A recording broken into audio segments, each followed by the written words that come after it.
Hi, everyone. How is everyone doing today? Hi, cat lover. Good to see you. Marky, hello. Grandma Sherry, Battissimo, hello, hello, hello. Welcome to the chat. So, guys, tonight we're going to be talking about Kaylee. Kaylee is still missing. We had, if you guys remember, we had Brenda and Danny on, let's see, it's been about a week and a half, maybe. It's been several days. And so we had them on to discuss Kaylee's disappearance. It was a lot of Danny talking. Brenda kind of was there, but I feel like he took control of the interview, um, which is fine. You know, that's her adoptive parents. Well, her biological mom recently went on a Twitter Spaces with someone who is called Sleuthy Goosey. And so, guys, I asked her permission to share this recording. And she said that it is fine. And this really is to give us the other side of the story, to let us listen to a different perspective about who Kaylee is as a person. I mostly wanted to play this because of the fact that mom seems to give her biological mother seems to give a little bit more um details about Kaylee's personality from what she knew. Now, I will tell you guys, her biological mother was out of her life for many, many years. I believe she was adopted around 3.5 years old, and I'm not entirely sure how long she was in the foster care system. I think they said 18 months before that. And then her biological mom, I believe, just met up with her. I want to say it was February. I could be wrong in that. So, really, this is a very, very short relationship that we're talking about here, as far as getting to know her and things like that. So, please keep that in mind while you're listening to these details. A lot of this stuff, either you can take it with a grain of salt, or it could be the answers to everything. There's three sides to every story, though. And right now we're going to hear a second side to this story, kind of a little bit different than what we were hearing. I know, though, guys, Brenda and Hunter, which is Kaylee's biological brother, who was adopted with her, are going to be coming on with Parker and I again, to kind of refute some of the things that Michelle says in this interview. And so I'm not going to get real deep into that until they're on, because I don't know much of the details. Parker is primarily talking with Brenda, but we are here to support this family regardless of the situations and circumstances surrounding her disappearance. At this point, it looks as if she was not even so much lured off online. A lot of the interactions that were occurring between her and these online people were actually happening with her making the advances based on text messages and Snapchats and things that Parker has seen. And so, kind of have to look at it like that. So I want to play this interview, though, and really listen to what Biomom has to say.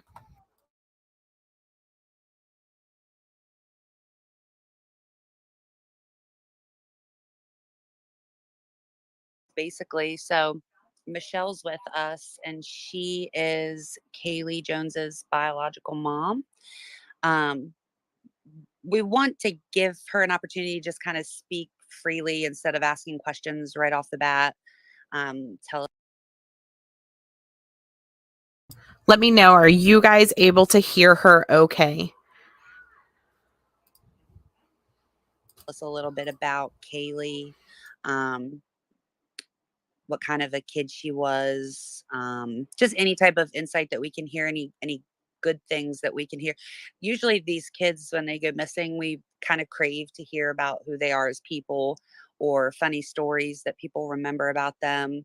Um, and so far we've really not gotten that. So if if you don't care to just kind of give us a little background about her, if you could. Okay.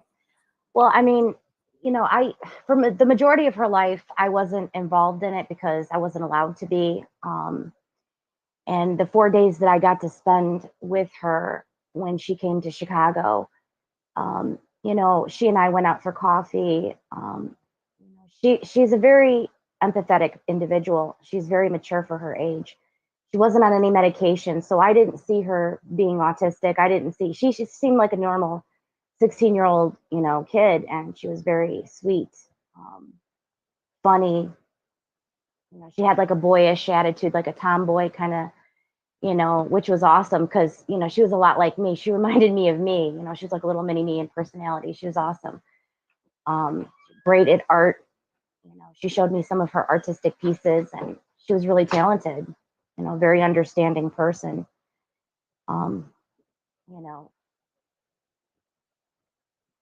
she she was talking about she wanted to cook venison for me, and she was going to teach me how to cook it. Like she she had a lot of talents, you know, and it's just a shame that that stuff didn't get brought up in the podcast as well because, you know, she has a beautiful personality and very mature for her age. That was funny. Did she hunt? Yeah, I guess I could she see. said Did yeah, she she? said that she did do a little bit of hunting and stuff like that, which I was pretty surprised about that one. You know, I can't really imagine her doing that, but you know, she did do that, and she didn't mind cleaning fish and doing all that stuff either. So I think a lot of this, you know, the description of Kaylee's personality is kind of important. You know, we didn't really get much of that um, from them whenever they were on.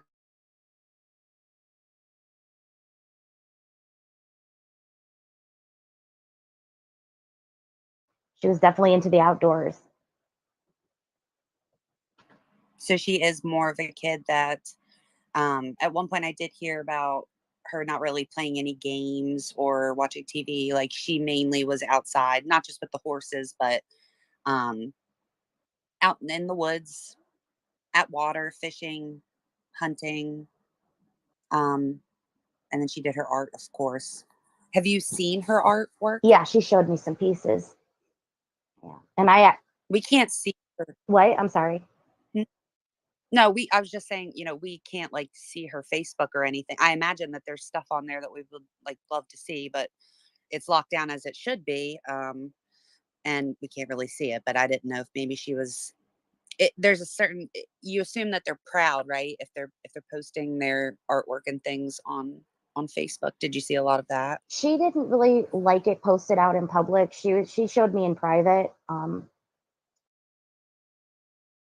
So Marky, she connected with Kaylee whenever Kaylee went to her brother Hunter's house in Chicago. If you remember back whenever Brenda and Danny were on the channel, they said that after one of her runaway attempts in February, that they had taken her and let her go to Chicago to stay with her brother. And then after a week or so, they went and got her back, is what they had told us. And so this is the time period while she was there that Bio Mom hooked up with her. Of her stuff, and you know, she didn't, because I even asked her. I said, hey, can I post this on my Facebook page? And she was like, no. She was adamant about it. She was like, no, she didn't want it, and I don't know why, because it was really good work, but she was a little, I think, insecure about it for some reason. It's possible that like her art meant something to her deeply, and as a way to express herself, but still kind of have something for her. I think it, to me, and of course, I'm not very artistic. Fresh it is, but um, I'd imagine that being willing to share that with somebody would be very special. Like you should feel, very special that she was willing to share that little piece of her with you, especially if she didn't want everyone to know. Um, so when she was in Florida, did you have like any contact with her in Florida, or not till recently, or like Well, how did you? see, now the adopted mom had reached out to me on Facebook Messenger, and she was reaching out on behalf of my son. Colin is his birth name, and I call him Colin, but everyone else calls him Hunter. And he wanted to meet me and wanted to get to know me, and he had questions for me. And so I answered his questions to the best of my ability. And then he ended up leaving to go to college, and it didn't work out. So then he came to live with me. Now, as for Kaylee, she wasn't even 18 yet. So technically I wasn't supposed to talk to her until she turned 18. However, when Brenda decided to basically try to give my son guardianship over her, I got to see her for those 4 days. And so I didn't get to see her before that. I had just met her when she came to Chicago. In fact, when I picked her up at the airport, she didn't even know who I was. And I had to tell her who I was. It was interesting that and I actually made a comment to a couple people about the fact that you just called her Jillian. It kind of gave me goosebumps. I'm not sure why, but like it just so freely like flew out of your mouth. Is that what you always called her? Like, is that what? So, I mean, this just tells you the extent of their relationship. She called her by her birth name whenever she's seen her. She had to explain to her who she was whenever she's seen her at the airport, because Kaylee had never met her. She didn't know her. She didn't communicate with her. None of that stuff was going on. And so this woman is saying all of these things and making assumptions about her personality and stuff based off of a 4 to 5 day stay that she had in Chicago back in February. And then any information that has been gathered since via text messages, phone calls, or Skyping, things like that, FaceTime, whatever you want to call it. And so, just so that we get some perspective on how well her biological mom actually knows her. Hunter calls her, or is that more like what because you named her, that's what you call her? Yeah, I'm used to referring to her as Jillian because, like, when I had custody of them, that was their name, like Colin and Jillian. Like, I'm used to calling by those names. And Hunter and Kaylee, I'm not, I still, when she was here for the 4 days, I called her Jillian. She was okay with it. Really? Yeah, at that time.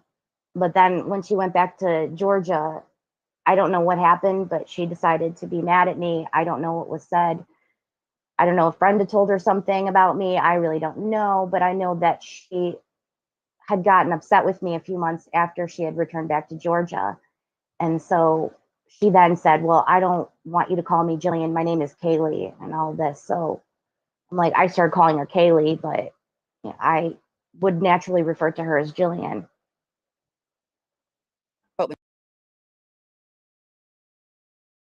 I'm just going to put my 2 cents on that right there. If somebody lost custody of me and didn't fight for me, based on what mom has told us, bio mom, that is, they were taken because their biological father or whoever she was in a relationship with was physically abusive towards Michelle, not towards the children. But CPS stepped in and took the children out of the care for that reason. I don't know. I know that a lot of you who watch this channel are familiar with how the CPS process works. You get your kids taken away, and then you go through a process of a reunification process. You go through this to try to get your children back. And so if it was a situation where it was abuse or things like that, as far as the mom and the boyfriend, her reunification goals would have been primarily, typically, I would say, to leave that individual who was being abusive and then follow up with the reunification process after that point, before parental rights get completely terminated. And so, as somebody who was raised completely different, a different name and everything else like that, there has to be a feeling of abandonment, in my opinion, for Kaylee, knowing that her mom, either, depending on the circumstances. Now, I'm going to tell you guys, I don't know the exact circumstances. I just know based off of what I've read, that mom basically chose somebody who was abusive over Kaylee. And so that would be hard to watch her come back after all these years and then try to change her name back and do different things like that. If it was me, I would understand where the frustration would come in.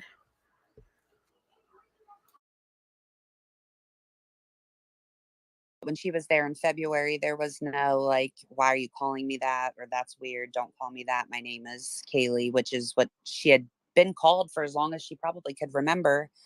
And you guys, like, did you go do things? Like, was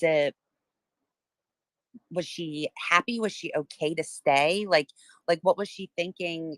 How was she acting? Was she sad that she was like sent that way, or was she excited to kind of start things with you guys and build relationships? Well, I mean, during the 4 days that she was here, I took her clothes shopping because she didn't have any clothes. I took her out for coffee, and I talked to her about the past and what had happened briefly. We went to dinner a bunch of different times and out to breakfast and things like that. We got to get to know each other and bond a little bit. Um, I think that when she came to Chicago, it was kind of unexpected. I don't think she was planning or expecting to be there so quickly. And, so I don't think any of us were really prepared for it because we all got, me and my son found out at the last minute and we had to rush over there and grab her. So I think that it was all pretty much rushed for her because it wasn't planned. They just decided to drop her off at the airport with no cell phone, no clothes, no bags, no nothing. And then, she made her way to Chicago. And so we all had to kind of hurry up and figure out a game plan and pick her up at Midway Airport in Chicago. And I don't know if she was excited and happy to see Hunter, of course. She gave him a big hug and stuff like that. So, but it was very. So I will say that Hunter is going to come on, like I said, on Parker's channel, most likely. And Hunter and Brenda will be on again to talk about this specific event. So we can hear from Hunter himself, what occurred and what happened with this entire Chicago story. So please, keep in mind there are three sides to everything: his side, her side, and the actual truth. So very emotional, and my son was kind of freaking out a little bit because he's at that time he was only 18, and he's like, oh, how am I going to take guardianship over her? And he was trying to do all this stuff in his head. He was freaking out a little bit, so it was emotional. I don't know that they were all excited, but it was definitely emotional. Well, I'd imagine. And then I think that what would be even more emotional, and kind of like an upheaval would be, okay, so here I am, I've dropped here, and here we are. Everybody's likely a little bit uncomfortable. I'm sure she had been curious. Um, and it was this idea, like, we're all kind of scared, but let's make the best of it. And, you're probably in a better place, um, to be able to give her what was needed, most especially, I would say, at that time when she was sent there. And so the idea of her then 4 days later being kind of torn away from that, ripped away from that again, and not just, let's say, not even just you and the progress that might have been made in 4 days, but like her brother that she, how long had it been since she's seen her brother at that point? It had been, I would say, at least a few months, because he went to college and he was there for a little while, and then he wasn't doing the best there. So then he came here to Illinois, and now he's doing great. By the way, he's a manager at the Wash Cove here in Morris. But yeah, no, it had to have been a few months, that they hadn't seen each other. So she was she was able to stay with him, and she had him her whole life, so she was probably missing. just watching, I'm not taking anything out of context. I simply said that Hunter is also going to be coming on so that he can tell his version of these events. So, I mean, take that how you will, but that's what's going to happen. We heard from Brenda and Danny, and now we're hearing from Biomom, and next we're going to hear from Hunter. And so that's where we're at.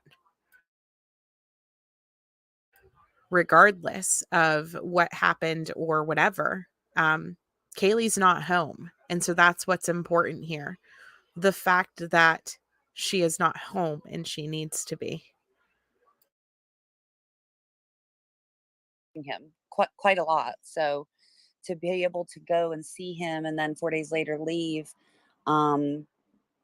thinking she was, kind of going to stay, it just seems like a lot of emotions kind of for everybody, but most especially her, kind of dropped on everybody last second. So she left, she went back. I know you said to me that it was probably mid-March that she blocked the both of you on social media. Yes. And then when did you or he hear from her next? It was June 14th, the day she went missing, because she hadn't spoken to me after, like, she got mad at me or whatever. She didn't speak to me again. And then it was accidental. June 14th, my son was here visiting me at the house, and he was on the phone with Brenda and Kaylee. And for, I don't know, like 2 hours, they were FaceTiming. And I kind of was like, all right. Okay, so basically, we're looking at now Biomom met her in February and only spoke with her until mid-March, until June 14th. So really, everything Biomom knows about her is based off of a month and a half of speaking with her. So now we don't know what type of relationship they had at that point. Were they talking every day? Were they talking nonstop? Was Kaylee confiding everything in her life to her? We really don't know. But in a month and a half, that's what we're looking at, the time period for her to get to know her as a person. What's going on, because they were on there for a while. So I actually joined in the FaceTime, and I was on there for a good hour talking to Kaylee because she was doing things that weren't so good. And I tried to explain to her that people online are not always who they say they are, and you have to be very careful. And I was crying, she was crying, and it was emotional to talk to her about these things. And it seemed to me that she grasped the concept of, like, hey, this isn't good, don't be doing this. And then, so that was like the first time I'd spoken to her since she blocked me. And of course we were on my son's phone, and I guess they probably were talking because she had blocked him, and then I think she unblocked him, and then they were kind of arguing back and forth. But I hadn't talked to her since June 14th was the first time that I had spoken to her since she got mad at me and blocked me on Facebook. But when she left Chicago, she wasn't mad at you guys. There was no kind of, Brenda didn't say she's never speaking to you guys again. They got on a plane and they left. So is that fair to say? Or was it like, what did Brenda, like, how, when she showed up in Chicago, was she unannounced? Did she show up unannounced? No, she told my son she was coming to get Kaylee, basically.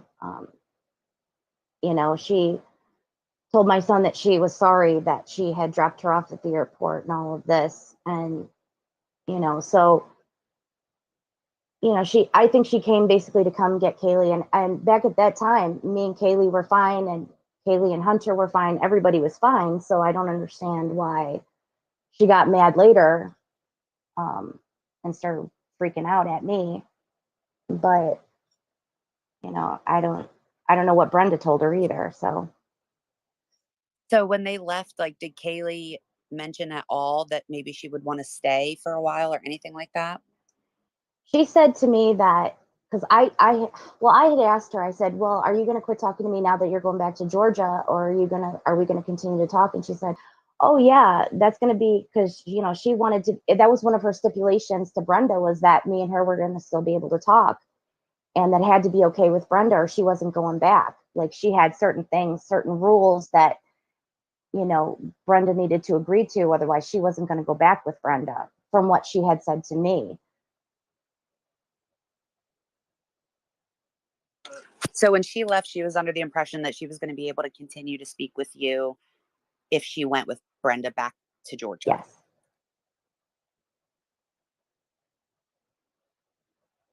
Did you hear me? I said yes. I did. I wanted to tell you that I was sorry, really. I couldn't imagine, I can't imagine any of this, but kind of just the idea that she wanted to speak to you, that was the stipulation, that it was, I'll go, but I still want to be able to keep in contact with them. It tells a different story than what we hear, which is like, she didn't really have anything to do with her, and didn't really care to, and didn't like her birth name and this and that. So to hear you call her Jillian, and hear that she was mindful enough and felt feelings enough that were strong enough to where when she was on her way away, she said, I'll go, but I still want to talk. I still want to talk to you, kind of thing. So I am sorry. To then hear, this is all a lot, and I'm sure that it's a lot for you. The random phone call. It was a phone call. It was a FaceTime in June. FaceTime. What about the end of that call? And also, was Daniel there? No, for that? No, he wasn't there. It was just, as far as I know, he wasn't there because he didn't enter into the FaceTime. It was just Kaylee, Brenda, me, and Hunter. Were they at home? I think so. I mean, I would assume so. I didn't ask where they were, but I know that they were together. I'm assuming that that's where they were. So I wonder if you had heard like about her going to work that day or anything, because it kind of sounds like you popped in like mid. They were already on the phone. Well, that was one of the and you jumped. That was one of the things on the podcast that she had said, that she went to work all day, and that's not true, because she was on the phone on a FaceTime with my son, me, and Kaylee. We were all together on the FaceTime. So I don't understand why she even said that she went to work that day, because how could she have if she was on the FaceTime with us? And so I don't know why, like, those are parts of the things about her story that don't make sense to me. And when she went to hang up with you guys, like, she didn't say, okay, I have to go to work, so I have to get off this call. I can't, be on here any longer. She didn't say anything like that. No. What about Kaylee? You saw Kaylee's face. Like, when you spoke to her, you got to look at her, right? Mm-hmm. Yeah. And I would imagine she was mortified. It was something that we talked about a lot yesterday. Oh, you were in here yesterday. I imagine she was mortified, and embarrassed and upset. But at the end of the call, what was that like? What was the final solution? Like, what are we, she understands. So this is kind of our plan, what we're going to do. So, at the end, at the part, they were still talking after I got off the phone with them. They were saying their goodbyes to my son, Hunter. Well, basically what I had said to her was that I love her, and anytime she needs to talk to me about anything, she can, and if ever she needs any help or anything like that, she always knows she can reach out to me. And, her demeanor was kind of like, she was a little angry. She was, we were crying, so she was emotional. And, I'm assuming she was embarrassed because, this was kind of a big thing, and everyone knew her business. And so, she wasn't really too thrilled about any of us talking to her about it.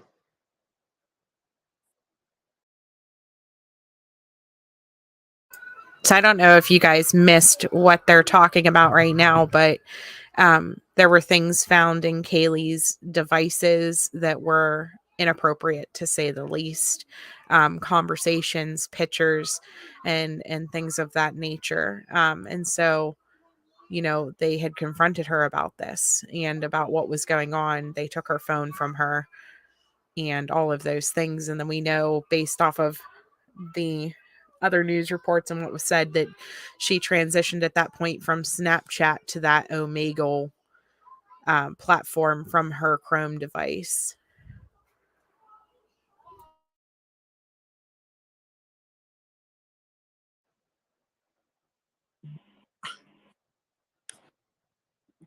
When she hung up with you, Did she unblock you on Facebook? As far as I know, I am not blocked by her, but I don't know at what point she unblocked me. I don't know if it was after the phone call. I have no idea.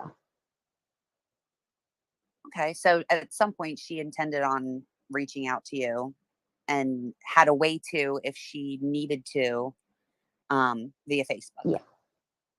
Yes. And do you remember, like, did Brenda at all say why she was telling you guys that? What she had found and things like that? Why she was calling Hunter to tell him? I wasn't involved in the first part of their conversation, so I don't know. I just know that she was freaking out because Kaylee was giving out her address and she was sending naked pictures to guys on Snapchat, and she was talking to, all these different people. And so that was, she was kind of freaking out a little bit. And then when I got on, she was still kind of freaking out a little bit. And then, it was an emotional situation. Yeah. So some of the messages that that Parker has seen and told me about, I think she intends to show some of those. Kaylee was actually initiating a lot of the conversations, and I believe that she had snuck out multiple times. There's several conversations that asked people to meet up with her at like 1 a.m, based off of what Parker is telling me they have found in her phone. And so I don't know how often that was happening, but it terrifies me for the individual that she may have met up with or contacted for wherever she may be. It's so easy to get tricked online and get catfished and meet up with the wrong person. And so it's something that is extremely concerning based off of what we know about this case so far.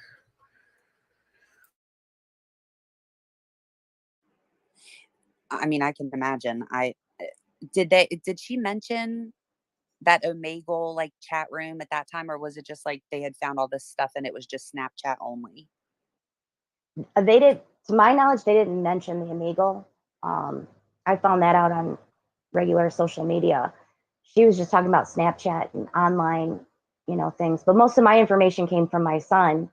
I don't really talk to Brenda. I try not to. So most of my information, again, came from my son.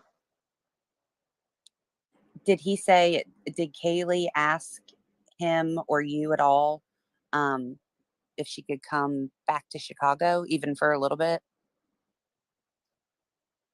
I don't think she asked about that.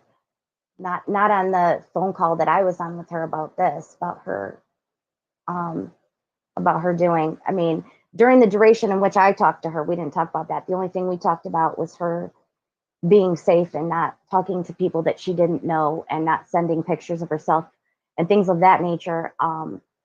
That other stuff wasn't really talked about unless they talked about it earlier. I don't know, because I was only in part of the FaceTime conversation.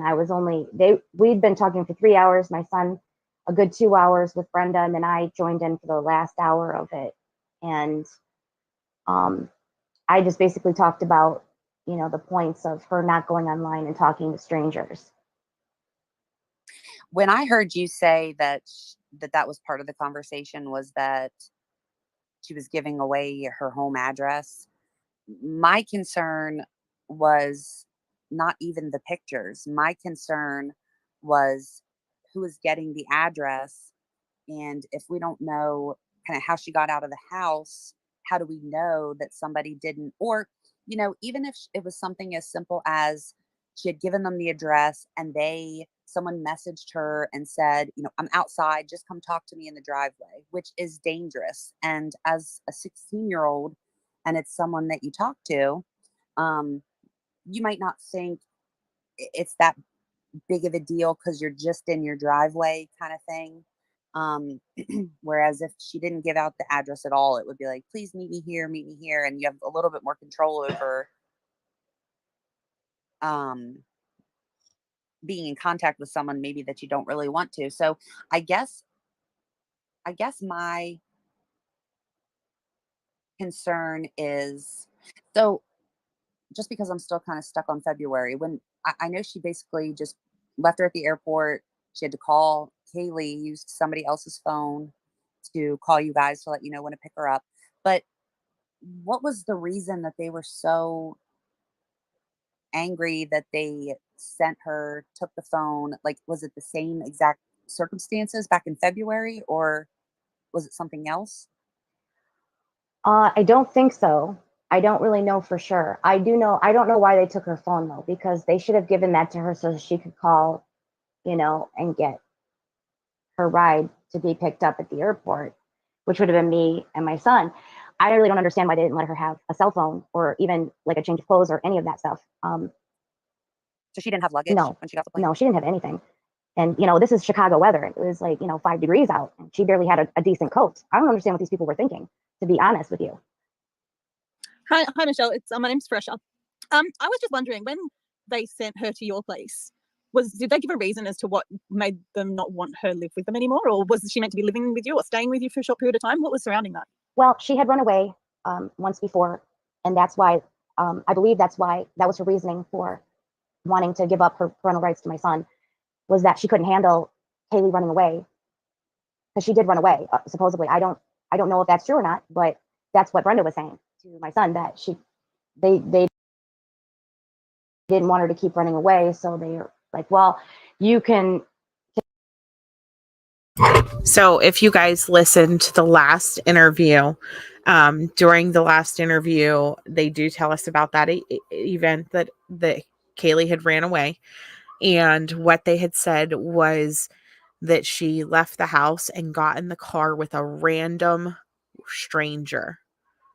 She was gone for 4 hours. She got in the car with a random person. And so that's terrifying that she just walked up to somebody and asked them for a ride, basically. And this woman who picked her up, obviously contacted the authorities and they got her home within 4 hours. But terrifying thought to think that she was just so willing to get into a vehicle with some nobody. Take guardianship over her and she can live with you, because at that time I believe that's what she wanted anyways, was to live with her brother. That is how I understood it, was that something happened that caused them to take the phone. She didn't clarify what happened. Like, she was very specific for this situation of why she took the phone.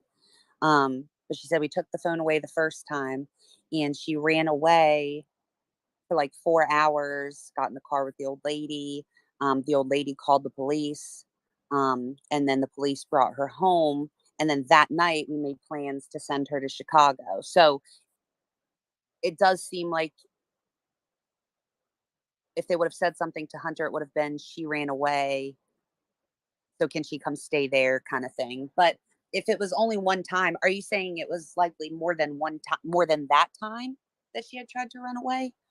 Or you're just referring to the one time in February?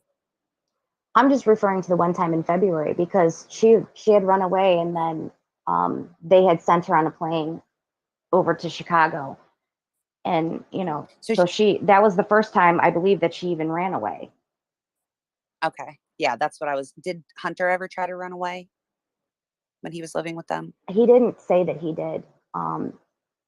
He's kind of a very private person. He didn't tell me a whole lot. He did tell me some stuff, but the majority of the things that he had told me, he didn't say anything about running away at that time. Hi, Michelle. My name is Moxie. It's nice to meet you, but I'm sorry it has to be under these circumstances. I'm very sorry for what you're going through and what Kaylee is going through. My question was, I know that we have heard that Kaylee has autism. I was wondering if that had any impact on her, like how she functions emotionally, her age, or anything like that. I was curious if you felt like she, when you met her, functions like a 16-year-old, or if you felt there was any alteration to that. I don't think she was even autistic, to be honest. She acted completely normal, and she wasn't on any medication when she was here.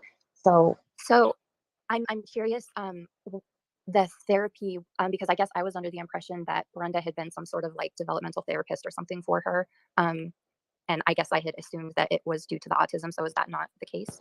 No, that a lot, those years ago, she was doing, they were concerned for the kids' mental health because they had been, well, I was in an abusive relationship. Like my boyfriend, her father used to hit me and stuff like that. So the kids saw that. And I think Okay, and did something. I'm really sorry to bring that up. You don't have to get into any if it was that type of therapy. I just wanted to clarify with the autism. Yeah. Part. So no, it wasn't because of that. It was because of the trauma that they had experienced in my house with them seeing that. And so they wanted to do a mental health check on both kids to see how they were doing mentally. And so originally they tried to tell me that she had schizophrenia, and then they tried to say that my son had schizophrenia. And in fact, neither one of them had it. And so I think with the autism, it's the same. I don't believe she had it. I think that they misdiagnosed her.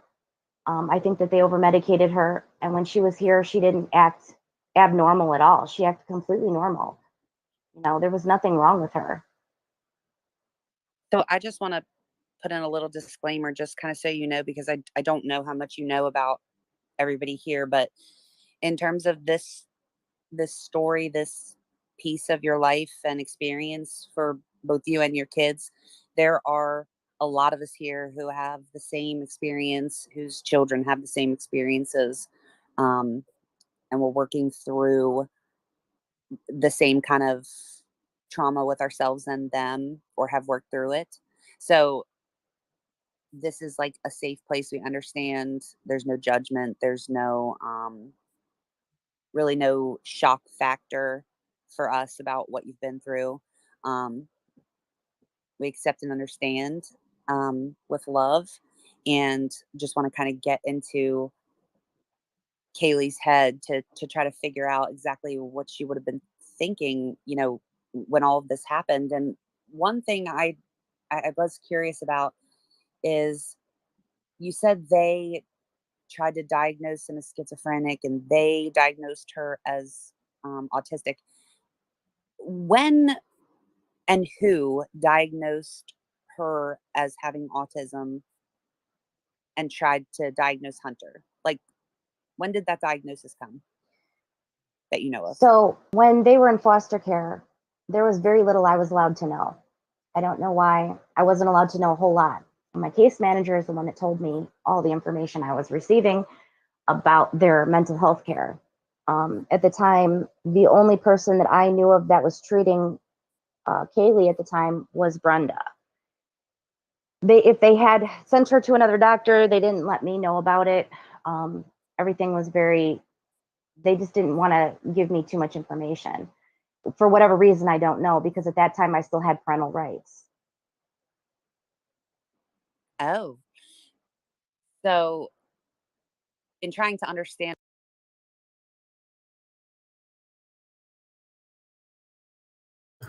So we're talking about, I just want to clarify, she didn't speak with this girl, with Kaylee, from 3.5 until February of this year.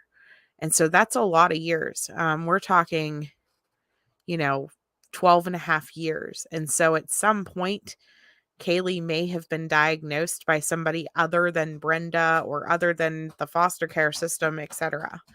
I don't think that she would know her diagnoses or the situations surrounding that, just because she had no parental rights to these children for 12.5 years. And what Brenda's actual role was. I wonder if, I don't think she can write for medications or make diagnoses, but I just wonder if the outcome of her therapy, the report that she would have written to someone who did have that authority, that those were the recommendations, that was kind of her differential diagnosis, and then that was how she was diagnosed based on Brenda's observations when she was 3.5, because she did adopt her when she was 3.5, correct? Yeah. Yes. So I mean, she was a baby who had been through a lot. My son was about the same age when he went through what he went through, and I don't know that his behavior, it was something that wasn't permanent, but it did require little bit of extra care and love, not really a diagnosis or medication. But so as far as you know, she was functioning fully like a 16-year-old. In your conversations with her for 4 days, she did not seem like she was in need of like her medicine. Her thoughts or behavior were off or concerning. No, she acted completely normal. Did you ever speak with her or anything when she was on medicine? I believe so, because when she went back to Georgia, she was on medicine. And then before she came to Chicago, I was told by my son she was on medicine. So, and it made her act differently. Her demeanor changed. She was angrier. Her moods were everywhere. And there was a lot of up and down, like roller coaster emotional. I've noticed that her demeanor completely changed. She was very angry all the time. And I don't know if it's because of where she was or if she was over medicated. I don't know. Like if they're giving her anxiety medicine, which is a downer, and then they're giving her something else, which is, and maybe she was everywhere. I don't know, but her emotions did change. So I believe it to be the medications that changed her demeanor. But that's my own perception on that. And I'm going to just openly ask you this, and if it's too much or something you don't want to answer, if this or any question is too much, you just tell me to shut up and then we'll move on. But there were several comments that were made on Facebooks. I've seen them in YouTube's of the story that Kaylee gave, at least someone else, that said that the reason that the phone was taken away and she was sent there and they got into a big fight in February was because Brenda had drug her by her hair, like through the kitchen. I don't look for you to confirm or deny if that actually happened since you weren't there. However, when Kaylee was there for those 4 days, did she mention at all, even briefly, and then change the subject, anything about being harmed in any way, being made to feel any type of way, anything that would kind of corroborate that idea that might have been something that was going on? She didn't tell me if she was being physically abused or not. She did say to my son and me when we were on the drive back that because Hunter wasn't there anymore to give a hard time to, they were giving a hard time to her. But she didn't go into detail exactly what that was. And she never told me. In fact, she was wanting me to get along with Brenda and whatnot. But I do not doubt that they were violent towards my kids. And the reason, and let me clarify, the reason I'm saying that is because of the stuff that I've been told some things. And so I don't doubt the information is true, but I can't confirm or deny because I don't really know. I wasn't there. But but it was confided in you. It was something that needed to be let out. They felt safe talking to you, obviously. I mean, to me, it says a lot as like a bond, regardless of whether you had her for all those years or not, and she didn't live in your home and, it wasn't like a consistent presence. I'm trying to get a feel for their level of safety, how they feel with you, which I think it says a lot that your son left there and moved so close to you. I mean, he could have moved anywhere, right? Yeah. Yeah. And he came to live with you initially, and then he lived on his own? Yeah, he came to live with me initially, and then he got a job at the car wash, and then he saved up his money and he moved out on his own.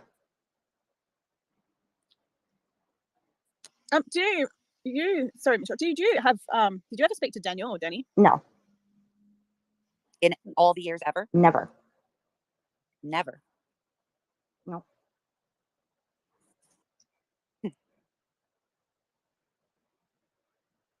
Did the kids ever talk about him? Yes. Yeah, they did. Well, yes. So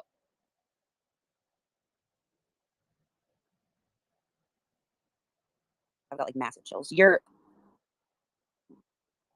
We were looking, so in listening to these YouTube interviews and stuff again,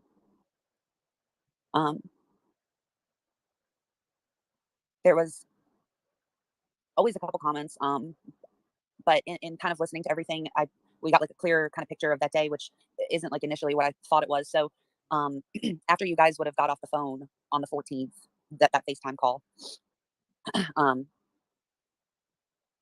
Brenda, I don't know where she went, but I know that she said that she went to her sister's and came home later, but that Danny was home.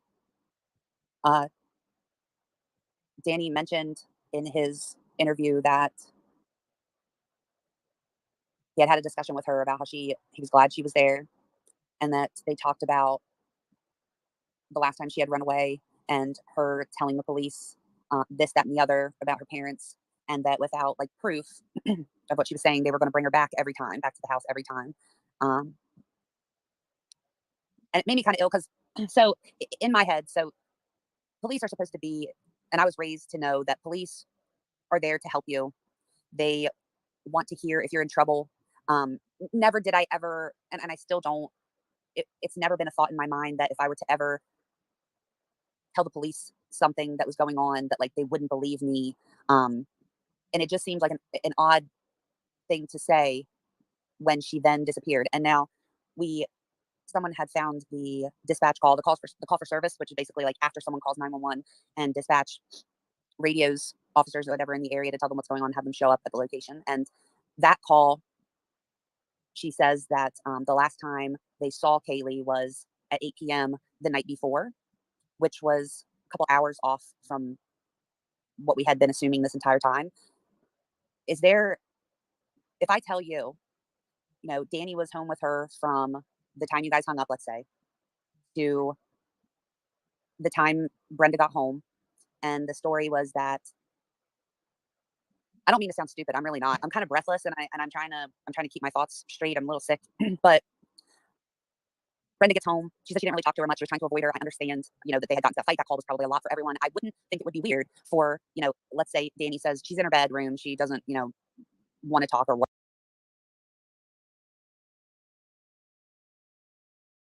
So this right here, this is Sleuthy Goosey talking, and this is her speculating. She's getting ready to speculate that the adoptive parents did something to Kaylee. I'm going to tell you that police believe that she met up with somebody based on the devices that were in use and based off of her online communications and things like that.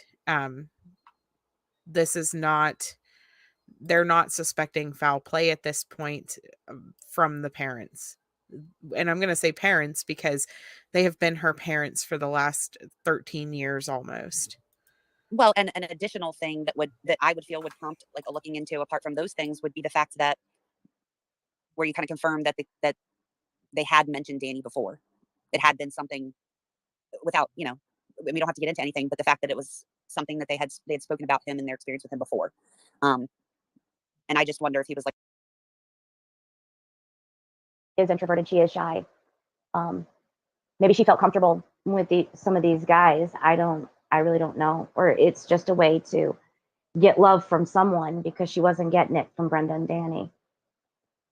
Sure. And it also sounds like, it doesn't really sound like she had her phone a lot in all those months. So I guess what kind of threw me was, she doesn't have the phone. So when she gets the phone back, is that the first thing that she did, is immediately search out people and immediately start taking pictures kind of thing? It seemed like something that wasn't an issue at all for her life. All of a sudden they move, and here comes 2022, and there's a massive issue with doing really unsafe things.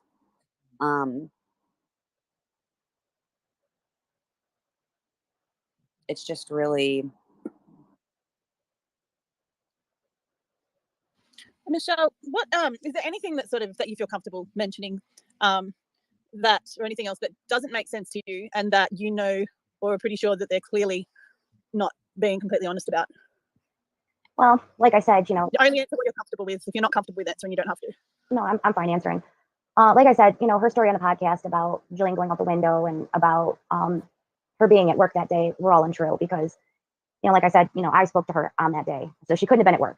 And as for Jillian going out the second floor window, that doesn't make sense either, and I don't know why they would even say that.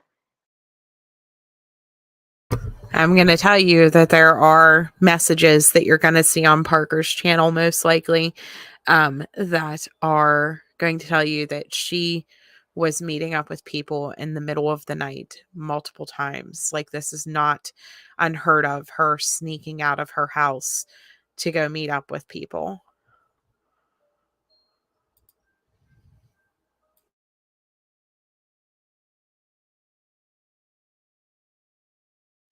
They really, in my opinion, they can't be that stupid to think that, a person can just jump out a second floor window and be completely fine and run away. That to me doesn't make sense either. And those are the two main things to me that kind of jumped out. Yeah, no, that's completely understandable. Just going back to when you said that they had tried to say that the kids were schizophrenic. Are you referring to doctors, or are you referring to her adoptive parents? My case manager was the one that had said that they had been looked at by a doctor, and they thought that that's what my daughter had at the time, was schizophrenia. And was that while she was in your care or while she was in their care? At this time, she was in foster care. She wasn't in Brenda's care. She wasn't in my care. She was in foster care. Yeah, I'm with you.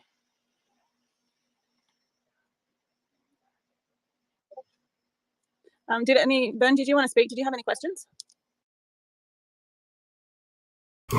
I'm going to tell you, like, the fact that they were saying that she possibly had schizophrenia, she was 18 months old whenever she entered the foster care system, 3.5, whenever she went into Brenda and Danny's custody. That's extremely young.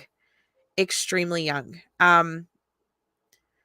The onset of schizophrenia, just brief internet search here real quick, because I was curious, like, how often something like that is even brought up at ages that young. And it says that most people with schizophrenia symptoms don't start until mid to late 20s, though it can start up to the mid 30s. Schizophrenia is considered early onset when it starts before the age of 18. Onset of schizophrenia in children younger than 13 is extremely rare. And so, I mean, I'm gonna go out on a limb and say that schizophrenia, I mean, that's big. I mean, what are the 3 core symptoms of pediatric schizophrenia? It's divided into 3 categories: positive, negative, and cognitive. Positive symptoms are psychotic, which means there's a break in reality. These include unusual movements, unusual thoughts, and hallucinations. Negative symptoms involve behavior and emotion.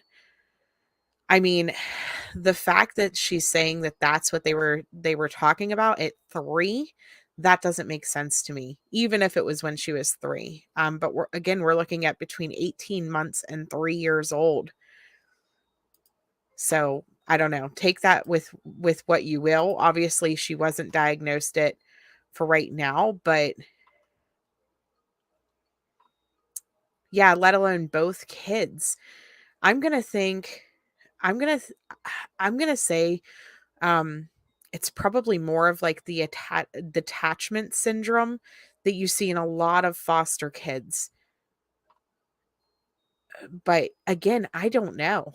I would be shocked to see caseworker documents that say schizophrenia for 2 children, both at very young ages.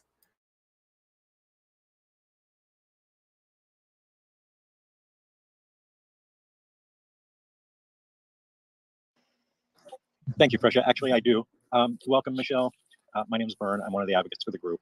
And I just wanted to start by saying I'm very sorry for what you're going through. And this group is doing everything we possibly can with the information that we know to try and get Kaylee home, get her home safe. But I do have some questions in regards to her social activity outside the house. Like whenever she came to visit you in Chicago, did she talk about any friends that she had, maybe coworkers or neighbors or anything of that nature? She had a best friend that Carly Whittaker, I think is her name, that she spoke to quite often, and that she was in foster care with. And I guess they grew up together. They kind of knew each other all throughout the years. Okay, and the best friend, where does she live? In Florida. Okay. Actually, do you know if that is the Spring Hill area, or was that the Homestead address? I'm just looking for an area to target some ads to. I don't know. I just know that she was in Florida. They don't give me addresses, especially when they were in foster care. I was not allowed to know anybody's addresses. I wasn't allowed to know anything. I think they had fears that I was going to try to kidnap my children or something. I don't know that that's the way SCC in Florida did things. They just didn't want to tell me too much information. So I didn't get. Sorry, side note. What the reactive attachment disorder, that's what I was thinking of, as far as, that's what you typically see in a lot of foster children that are taken and put into these situations where they're bounced around, or, taken at young ages, where they don't have a healthy bond formed with their caregivers before they're taken, or, even after they're in foster and adoptive homes, based off of the fact that they had to go through counseling, that they had to go into therapy and stuff like that because they had witnessed abuse, all of the things like that. It wouldn't surprise me if she had something along those lines, but schizophrenia is hard diagnosis. Autism. Okay. Yeah. So 2 of those 3 criteria could be categorized as autism, which is what they're telling us she has. So that could be it.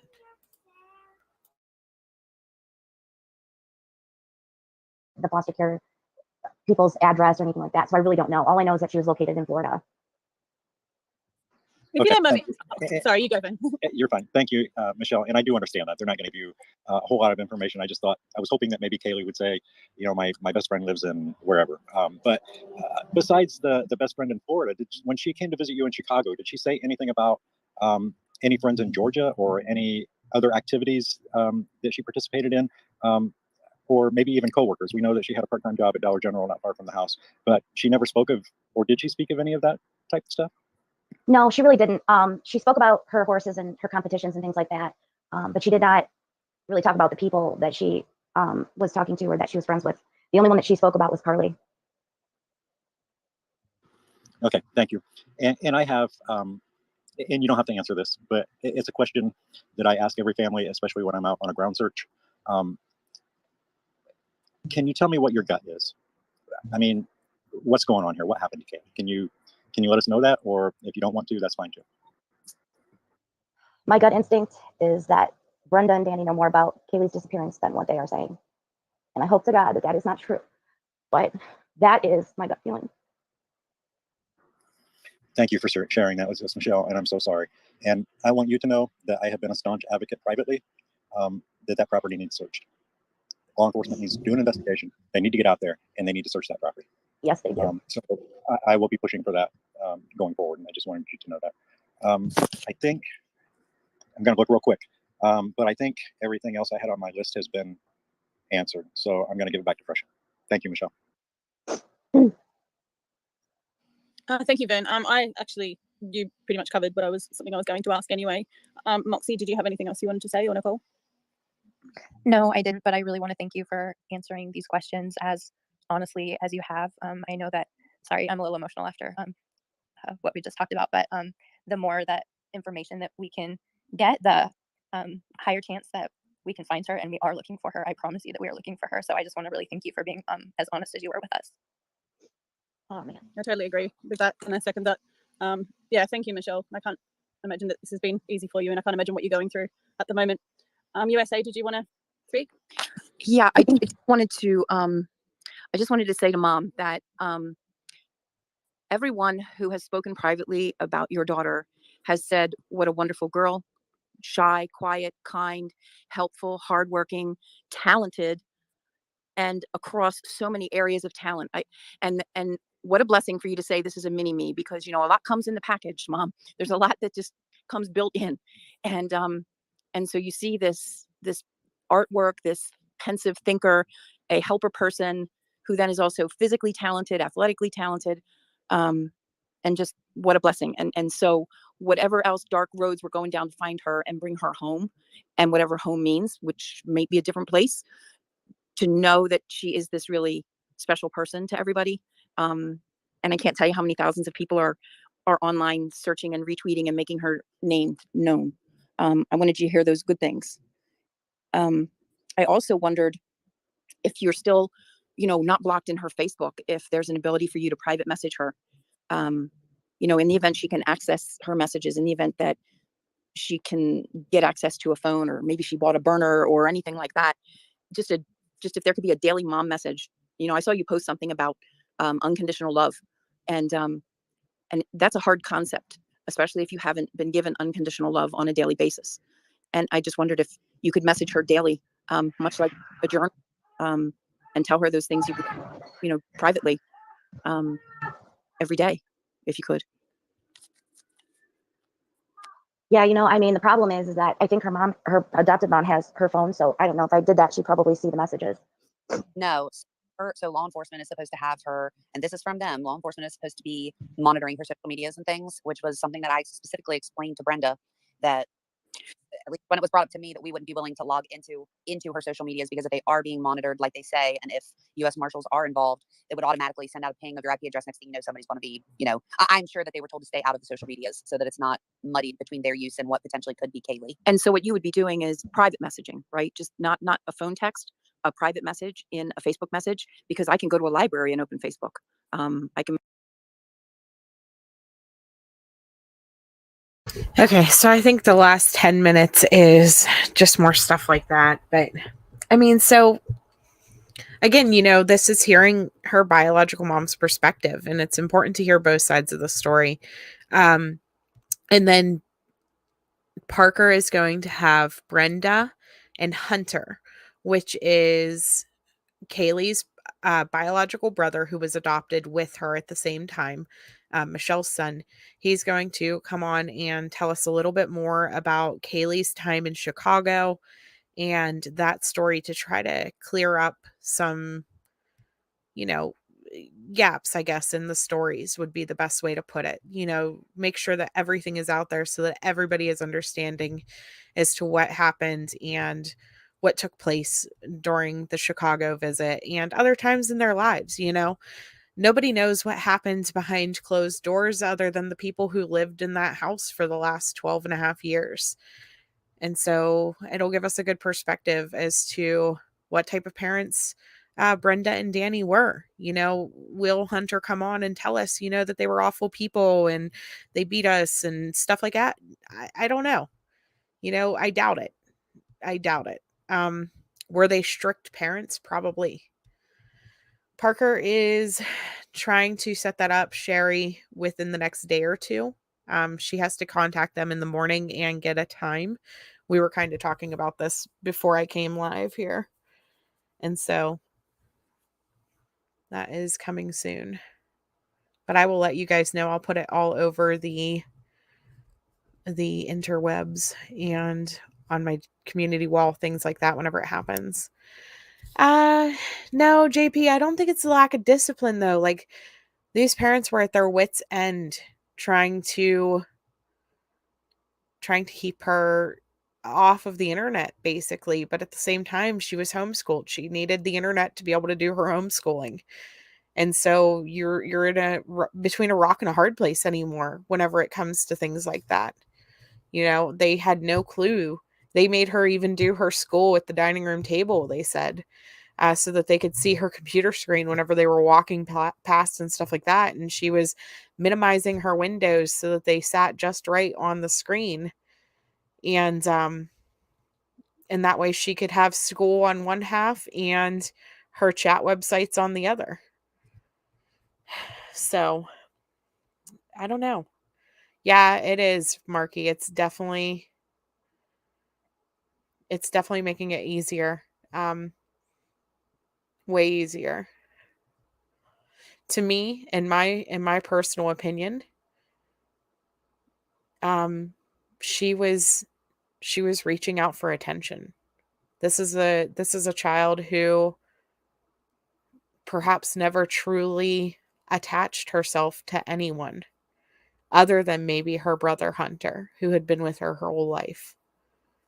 She was reaching out for love in all of the wrong places, and that's extremely dangerous. There was multiple people who were messaging with her and meeting up with her and different things like that. And it's terrifying to think how easy it is to stumble across the wrong person, the wrong profile, especially looking at sites like Omegle.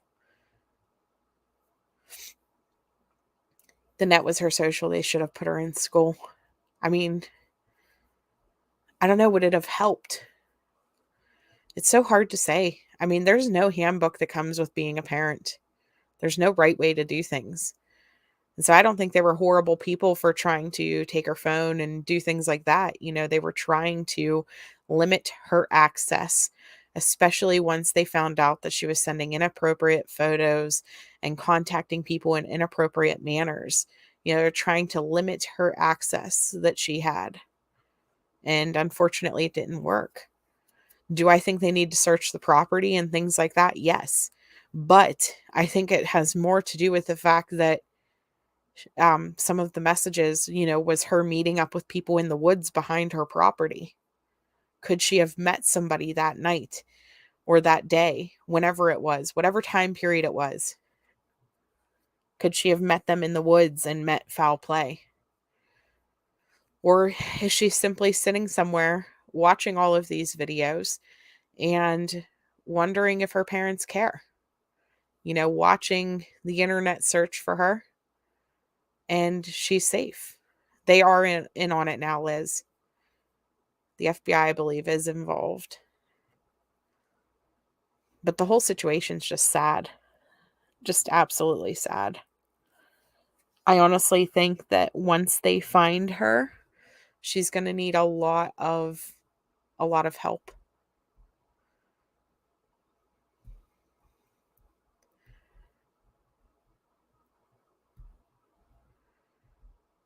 Yeah. So I don't know, guys. Again, that's Mom's story. I seen it on Twitter. I didn't see it on any other platforms. We needed to share Michelle's side as well. Whatever side it's on, I don't even care. Kaylee needs attention. Kaylee needs found. Kaylee needs brought home. We need to find out whoever she is. I want to point out that harboring a runaway is actually a crime you can get charged with. If you know where Kaylee is and you keep her and help hide her and things like that, you can actually be charged with a crime. So keep that in mind if she is at your house right now.